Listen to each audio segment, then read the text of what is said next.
गति नासिनी अब सुन ली हमरो पुकार कर दीही बेड़ा पार मैया बानी फसल मझधार। प्रेम से बोलो जय माता दी, सारे बोलो जय माता दी, जोर से बोलो जय माता दी, साथ में बोलो जय माता दी।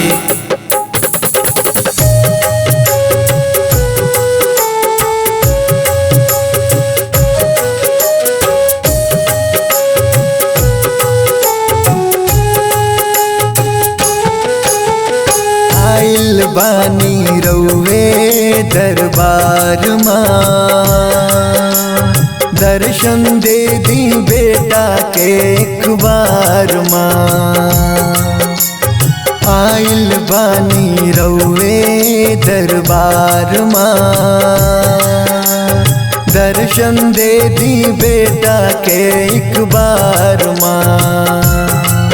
मेरी भाग खुल जाएगी, मेरी बिगड़ी बन जाएगी, मेरी भाग खुल जाएगी, मेरी बिगड़ी बन जाएगी।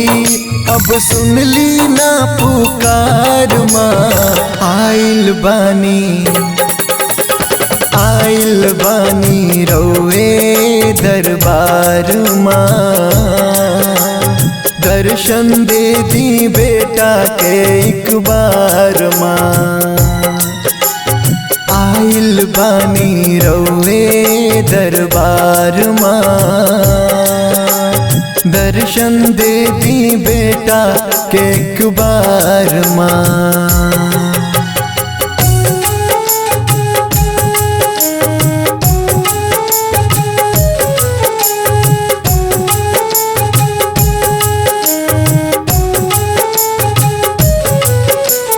माथे तिलक लगाया हूँ, चरणों की तेरी धूल, माफ करना मैया तू यदि हुई हो कोई भूल।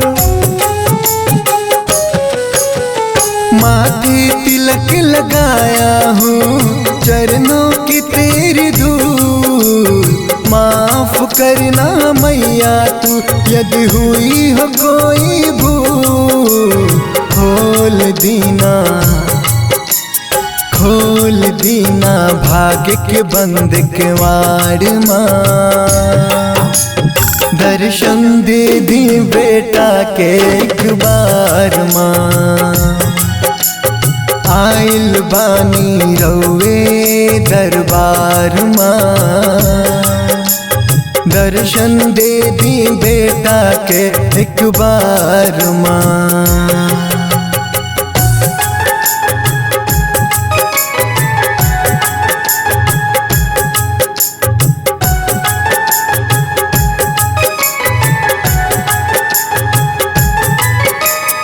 शरणागत हूँ तेरी, है तू ही सबकी माता, सच्चा है दरबार ये तू ही है सबकी विधाता। शरणागत हूँ तेरी, है तू ही सबकी माता, सच्चा है दरबार ये तू ही है सबकी विधाता। और जी करनी तो से बार बार माँ, दर्शन दे दी बेटा के एक बार माँ। आइल बानी रउवे दरबार माँ, दर्शन दे दी बेटा के एक बार माँ।